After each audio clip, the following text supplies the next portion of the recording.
যুবশক্তি প্রকল্পে ৩,০০০ টাকা মাসিক ভাতা পাওয়ার জন্য নাকি এমপ্লয়মেন্ট ব্যাংকে কার্ড থাকা জরুরি। তো এরকম শোনা যাচ্ছে, কিন্তু সরকারি তরফ থেকে এরকম কিন্তু কোনো কিছু রিকোয়ারমেন্ট বা নোটিফিকেশন দেওয়া হয়নি যে এমপ্লয়মেন্ট ব্যাংকে তোমাকে কার্ড থাকা বাধ্যতামূলক। কিন্তু এমপ্লয়মেন্ট ব্যাংকে যদি তুমি কার্ড করে রাখো, তাহলে তোমরা যুবশ্রী প্রকল্পের জন্য যোগ্য হতে পারো এবং যুবশ্রী প্রকল্পের ভাতাও পেতে পারো।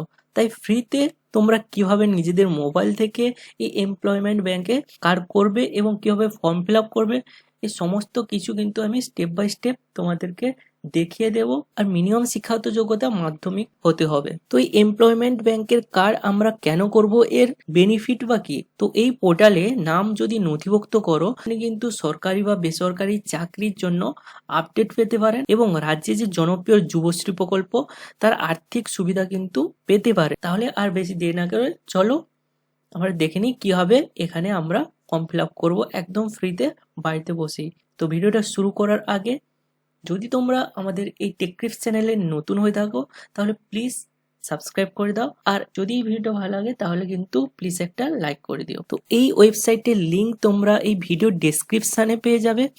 তো ওখান থেকে তোমরা ডাইরেক্ট এই ওয়েবসাইটে চলে আসতে পারবে। তো এই ওয়েবসাইটে আসার পর তোমরা এখানে দেখো অনেক কিছু অপশান দেখতে হবে। শূন্য পদের খোঁজ করুন, কোনো কাজের যদি দরকার হয় এখান থেকে তোমরা পেয়ে যাবে। শূন্য পদে বিজ্ঞাপন দিতে পারবে, বিজ্ঞাপন যদি কোনো বের হয় এখান থেকে তোমরা ডাইরেক্ট কিন্তু দেখতে পারবে। ফার্স্টে আমাদেরকে রেজিস্ট্রেশন করতে হবে। তো রেজিস্ট্রেশনের জন্য এখানে দেখো জব সিকার বলে একটা অপশান রয়েছে এই লগ ইনের নিচে। তো নতুন নথিভুক্তর জন্য এখানে আমাদেরকে ক্লিক করে দিতে হবে। তো এখানে ক্লিক করার পর দেখো টার্মস অ্যান্ড কন্ডিশন চলে এসছে। তো টার্মস অ্যান্ড কন্ডিশনটা আমাদেরকে অ্যাকসেপ্ট করতে হবে। তো এখানে টিক করে অ্যাকসেপ্ট অ্যান্ড কন্টিনিউতে ক্লিক করে দেবে। এরপর এরকম একটা ইন্টারফেস খুলে যাবে। এখানে দেখো become a member of employment bank and find the right job. তো ক্রিয়েট ইউর প্রোফাইল নাও। তো প্রোফাইল ক্রিয়েট করার জন্য কি কি লাগবে এটা বলে দিয়েছে। ফলোয়িং ডকুমেন্টস 20 কেবি টু 100 কেবি, 20 কেবি থেকে 100 কেবির মধ্যে ডকুমেন্টস লাগবে রেজিস্ট্রেশনের জন্য। তো কি কি ডকুমেন্টস লাগবে? মাধ্যমিকে অ্যাডমিট কার্ড, মাধ্যমিকের সার্টিফিকেট অথবা ট্রান্সফার সার্টিফিকেট, বার্থ সার্টিফিকেট। তো মাধ্যমিকে অ্যাডমিট কার্ড অথবা মাধ্যমিকের সার্টিফিকেট হলেই হবে, অথবা যদি বার্থ সার্টিফিকেট ট্রান্সফার সার্টিফিকেট থাকে তাহলেও চলবে। প্রুফ অফ রেসিডেন্স, যেখানে বসবাস করো তার প্রমাণ দিতে হবে। সেটার জন্য কি লাগবে? রেশন কার্ড দিতে পারো অথবা ভোটার কার্ড অথবা পাসপোর্ট বা আধার কার্ড, এগুলোর মধ্যে যে কোনো একটা দিলেই হবে। তারপর হচ্ছে কাস্ট, আদার দেন জেনারেল। জেনারেল ছাড়া অন্য কোনো কাস্টে যদি হও তাহলে কাস্ট সার্টিফিকেটটা লাগবে।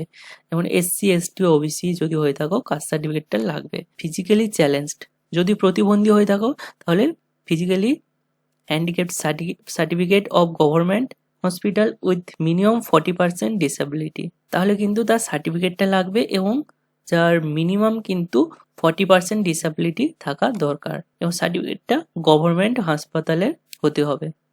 তারপর এডুকেশন কোয়ালিফিকেশনের জন্য কি কি লাগবে? মার্কশিট অথবা certificate of all exam past, যতগুলো পরীক্ষা তুমি পাস করেছো সবগুলো সার্টিফিকেট অথবা মার্কশিট তোমাকে দিতে হবে, অথবা ট্রান্সফার সার্টিফিকেট দিতে হবে। তো এই ডকুমেন্টসগুলো লাগবে।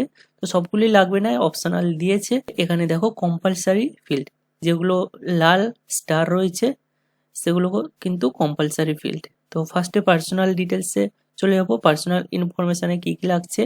নিজের নামটা দিতে হবে, রাইট ফুল নেম, এখানে কিন্তু পুরো নামটা লিখে দেবে।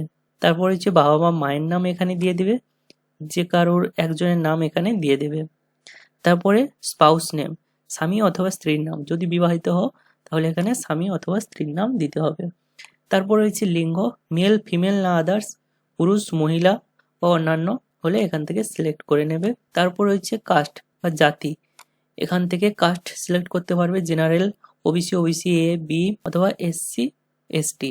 তারপর হচ্ছে রিলিজিয়ান বা ধর্ম, এখান থেকে তুমি কোন রিলিজিয়ানের সেটা এখান থেকে কিন্তু সিলেক্ট করে নেবে। তারপর রয়েছে ম্যারিটাল স্ট্যাটাস বা বৈবাহিক অবস্থা, তুমি আনম্যারিড না ম্যারিড না ডিভোর্স না উইডো। তো অবিবাহিত হলে আনম্যারিড দেবে, বিবাহিত হলে ম্যারিড, ডিভোর্স হলে ডিভোর্সি, নাহলে উইডো বিধবা হলে উইডো দিয়ে দেবে এখানে। ঠিক আছে।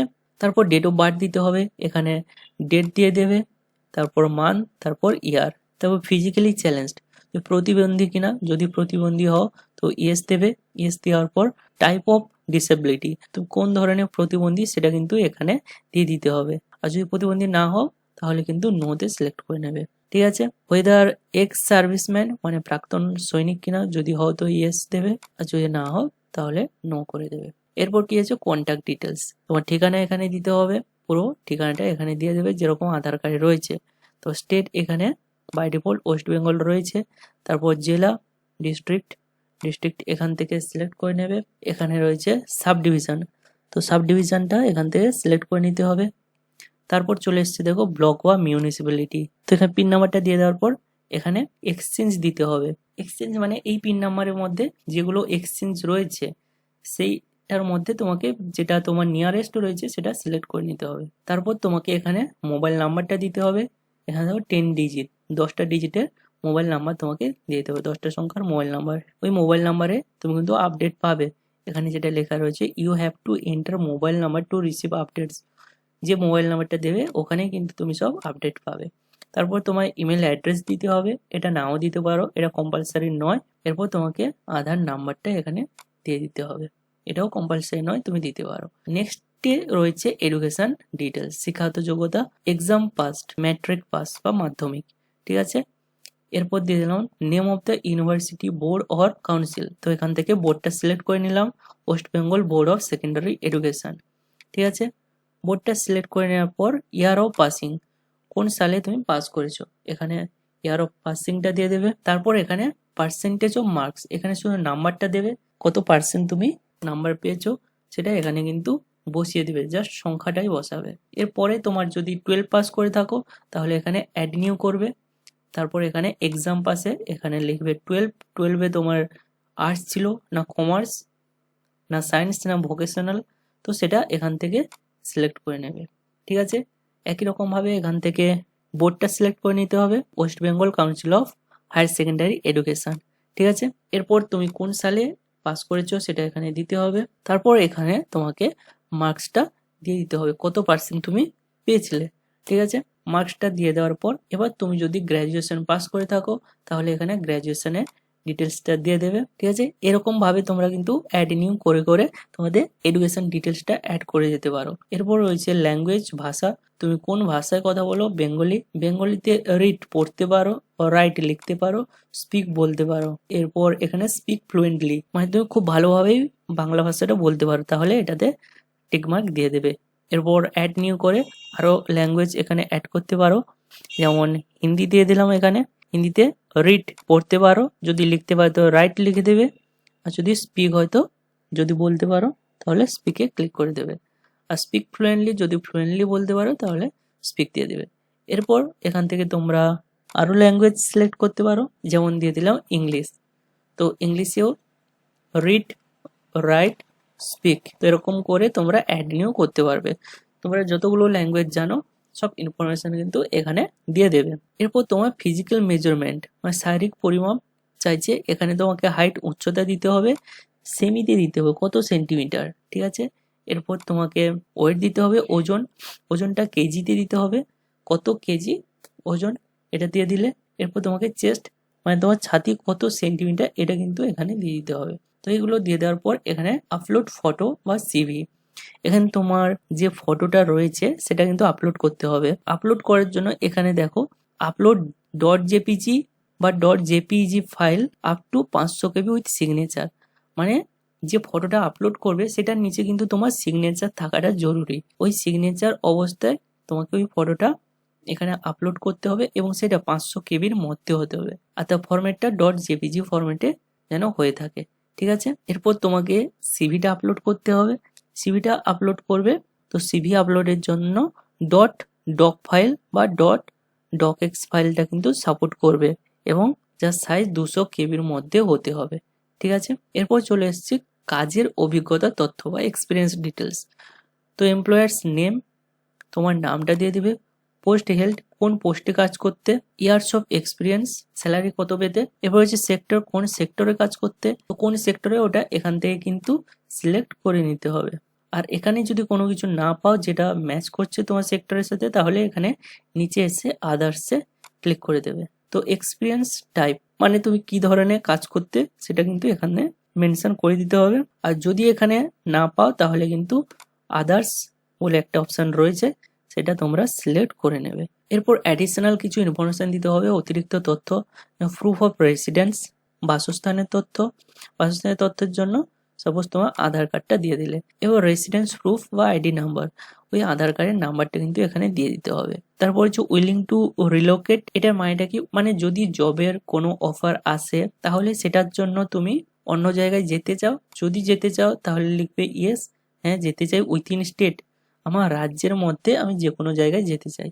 আর ইয়েস উইথিন কান্ট্রি, আমার দেশের মধ্যে আমি যে কোনো জায়গায় যদি জব পাই সেখানে আমি কিন্তু গিয়ে কাজ করতে চাই। আর ইয়েস আউটসাইড কান্ট্রি মানে হ্যাঁ আমি দেশের বাইরেও কাজ করতে চাই। তাহলে সেরকম ভাবে তোমার কাছে কিন্তু অফারগুলো আসবে। আর যদি না যেতে চাও তাহলে এখানে নোতে সিলেক্ট করে দেবে। তো ইয়েস উইথিন কান্ট্রি করে দিলাম।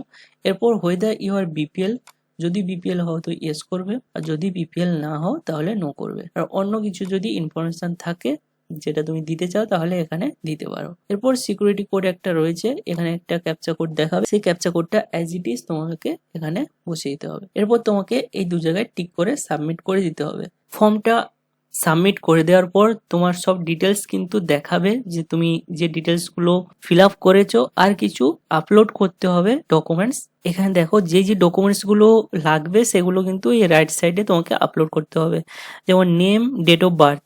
এর জন্য কি ডকুমেন্টস লাগবে, মাধ্যমিকের অ্যাডমিট কার্ড অথবা মাধ্যমিকের সার্টিফিকেট অথবা বার্থ সার্টিফিকেট অথবা ট্রান্সফার সার্টিফিকেট। তাহলে তোমাকে এখানে যে কোনো একটি এখানে চুজ করতে হবে, সেই ফাইলটা চুজ করে এখানে আপলোডে ক্লিক করলে আপলোড হয়ে যাবে। তারপর তোমাকে প্রুফ অফ রেসিডেন্স, যেখানে বসবাস করো তার প্রুফ হিসাবে এখানে আধার কার্ড সিলেক্ট করেছি, এই জন্য আধার কার্ডটা এখানে আমাকে আপলোড করে দিতে হবে। আধার কার্ডটা আপলোড করার পর এখানে এই আপলোড অপশানে ক্লিক করতে হবে। তারপর তুমি যে এক্সামগুলো পাস করেছো, 12 পাস করেছো, তোমার 12-এর সার্টিফিকেট এখানে আপলোড করার পর এখানে আপলোড অপশানে ক্লিক করে দেবে। এইভাবে মাধ্যমিকেরটাও আপলোড করে দেবে। তো সবকিছু আপলোড করে দেওয়ার পর নিচে সাবমিট বাটনে ক্লিক করবে। তো সব ডিটেলস এখানে সাবমিট করার পর তোমার এমপ্লয়মেন্ট এক্সচেঞ্জের নামটা উঠে যাবে, আর তুমি তার একটা কপি কিন্তু প্রিন্ট আউট করে রেখে দিতে পারো। তো এইভাবে কিন্তু তোমরা খুব সহজেই এমপ্লয়মেন্ট ব্যাংকে তোমাদের নামটা এনরোল করতে পারো। ঠিক আছে, তো আজকের এই ভিডিওটা যদি ভালো লাগে তাহলে প্লিজ একটা লাইক করো, আর কোনো যদি কোশ্চেন বা কোয়ারিজ থাকে নিচে কমেন্ট বক্সে অবশ্যই জানাবে। So thank you for watching this video, see in the next video.